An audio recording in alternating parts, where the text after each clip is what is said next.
ஒருவரை தேடி கண்டுபிடித்து அவங்கள படிக்க வைக்கணும்னு உங்களுக்கு தோணுனதுக்கு என்ன காரணம்?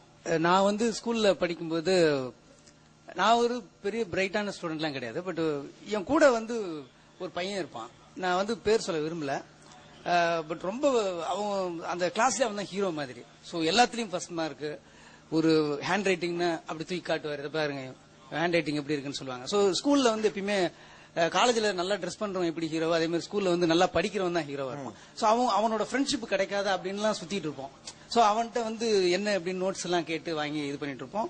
அப்புறம் முடிச்சிட்ட பிறகு நான் ஹையர் செகண்டரி வேற ஸ்கூல் போயிட்டேன், காலேஜ் வேற போய் அப்புறம் வாழ்க்கை சுழற்சியில அப்படி ஒரு ஆளை நான் மறந்துட்டேன். கிட்டத்தட்ட எங்க ஊர் தான். அப்புறம் வந்து அவர் வந்து 10th வந்து ஸ்கூல் ஃபர்ஸ்ட் வந்திருந்தாப்ல. ஸோ எல்லாம் முடிச்சுட்டு அதுக்கப்புறம் போயிட்டு ரொம்ப வருஷம் கிட்டத்தட்ட ஒரு 7-8 இயர்ஸ்க்கு அப்புறம் நான் ஒரு தடவை ஒரு பஜார் வழியா போயிட்டு இருந்தப்ப ஏற்கனவே எங்கேயோ பார்த்த மாதிரி ஒரு உருவத்தை நான் பார்த்தேன். அப்புறம் தான் பார்த்தா நான் அந்த சின்ன வயசுல யாரு ஹீரோன்னு நினைச்சிருந்தனோ அந்த கேரக்டர் வந்து ஒரு சைக்கிள் கடையில சைக்கிள் ரிப்பேர் பார்த்துட்டு இருந்தாப்புல. ஸோ வந்து ஒரு டியூப் எல்லாம் கழுத்துல போட்டுட்டு அந்த பம்ப் இது பஞ்சர் இருக்கான்னு சொல்லி பார்த்துட்டு இருந்தாரு.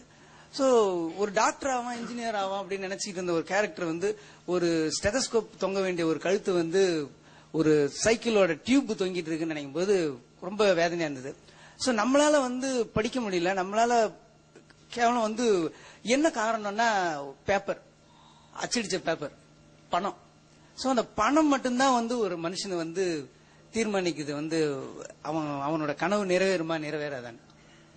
ஸோ அந்த ஒரு விஷயத்த வந்து எப்படியா பண்ணணும்னு ஒரு நினைச்சிட்டு இருக்கும்போது எனக்குள்ள ஒரு வழியில வரும்போது திடீர்னு ஒன்று தோணுச்சு. ஸோ நம்மளால வந்து ஒரு டாக்டர் உருவாக்க முடியாது, பட் வந்து உருவாக்குறவங்களுக்கு ஒரு சின்ன உதவி மட்டும்தான் பண்ண முடியும்னு சொல்லி. ஸோ எவ்வளவு செலவு பண்றோம், பல வகையில வேஸ்டா பணம் போயிட்டு இருக்கு.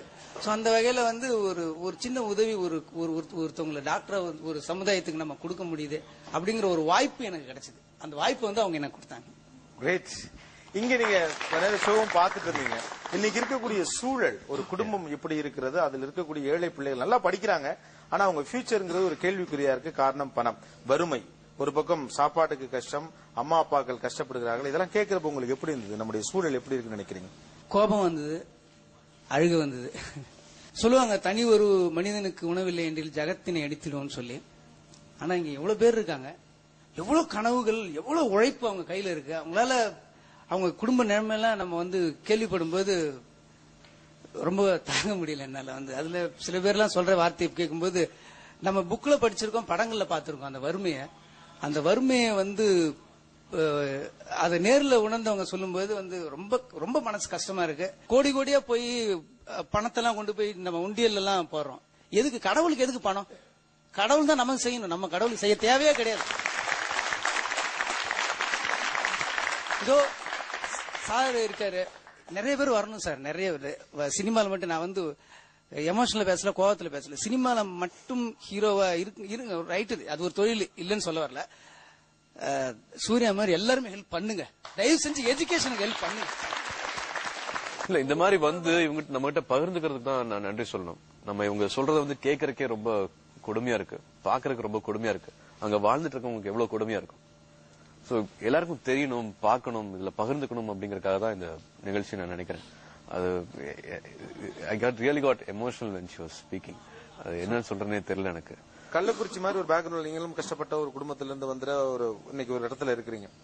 இவ்வளவு தூரம் கஷ்டப்பட்டு ஒருத்தரை தேடி உதவி செஞ்சு அவங்க கண்ணு முன்னால டாக்டரா வளர்ந்து நின்னப்ப அந்த வாய்ப்பு அந்த பொண்ணு எனக்கு கொடுத்துச்சு அப்படின்னு இன்னைக்கு டாக்டர் அவங்க கண்ணு முன்னால வந்து நிக்கிறப்ப உங்களுக்கு எவ்வளவு பிரைடா இருக்கு, எவ்வளவு பெருமையா இருக்கு, எவ்வளவு சந்தோஷமா இருக்கு. I want to know that. நான் டைரக்டர் ஆகி என் படம் ஃபர்ஸ்ட் படம் ரிலீஸ் ஆகி ஹிட்னு தெரிஞ்சதை விட நான் 2 மடங்கு சந்தோஷப்பட்டேன். நிறைய இன்ஸ்டிடியூஷன்ஸ் இல்ல நான் நினைக்கிறேன். நான் வந்து கிட்டத்தட்ட ஒரு குடும்பம்ங்கிறது வந்து ஒரு ஆர்கனைஸ்ட் இன்ஸ்டிடியூஷன் சொல்லுவேன். ஒரு காலேஜ், ஒரு ஸ்கூலுங்கிறது ஒரு ஆர்கனைஸ்ட் இன்ஸ்டிடியூஷன். அப்புறமா வந்து ஒரு கம்பெனிஸ் அப்படி இருக்கு. பட் இந்த மாதிரியான விஷயங்களுக்கு வந்து ஒரு ஆர்கனைஸ்டா ஒரு இன்ஸ்டிடியூஷனா எதுவுமே இல்ல. அகரம் மாதிரி நிறைய பிளாட்ஃபார்ம்ஸ் இருக்கு. அகரமும் ஒரு பிளாட்ஃபார்ம் அப்படிங்கறது காமிக்கணும்னு நினைக்கிறேன். இந்த மாதிரி இருக்கவங்களுக்கு வந்து காசு மூலமா தான் உதவி பண்ணணும் அப்படிங்கறது இல்ல, அவங்களோட நேரம் போதும். ஒருத்தங்க உதவி பண்ணணும்னு நினைக்கிறாங்க இல்லையா, அவங்களோட நேரம் மட்டுமே வந்து நிறைய மாற்றங்களை இன்னும் உண்டு பண்ணும். கூட இருந்து ஒரு டியூஷன் டீச்சர் மாதிரி இப்படி சொல்லி கொடுக்கறது, இப்படி படி, இப்படி இரு அப்படின்னு சொல்ற மாதிரி அந்த நேரமும் வந்து அந்த பணத்தை விட இன்னும் விலை மதிப்பு இல்லாதது. எங்கனால அந்த நேரத்தை கொடுக்க முடியாது.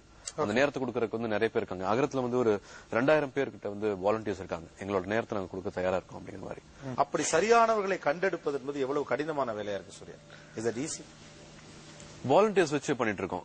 தமிழ்நாடு ஃபுல்லா வந்து வாலண்டியர்ஸ் இருக்காங்க. அவங்களே வந்து நேரடியா கிட்டத்தட்ட அந்த ஸ்கூலுக்கு போய் அந்த ஹெட் மாஸ்டர்ஸோ டீச்சர்ஸோ அவங்கள வந்து நிறைய பார்த்து பேசி அவங்க இவங்க டிசர்விங் ஸ்டூடெண்ட்ஸ் அப்படின்ட்டு ஹேண்ட் பிக் பண்றோம். இது வந்து சும்மா யாரோ சொல்றாங்க ஒரு லெட்டர் மட்டும் பாக்குறது இல்ல, கிட்டத்தட்ட அவங்க வீட்டுக்கே போய் அவங்க எப்படி இருக்காங்கறத பார்த்து அதுக்கப்புறமா தான் வந்து அவங்க வந்து அந்த டேட்டா பேங்க்ல சேர்க்கப்படுவாங்க. இந்த பொங்கல் நன்னாளில் விதைக்கப்பட்டிருக்கிற இந்த விதையினுடைய எதிர்கால திட்டங்கள் என்னென்ன?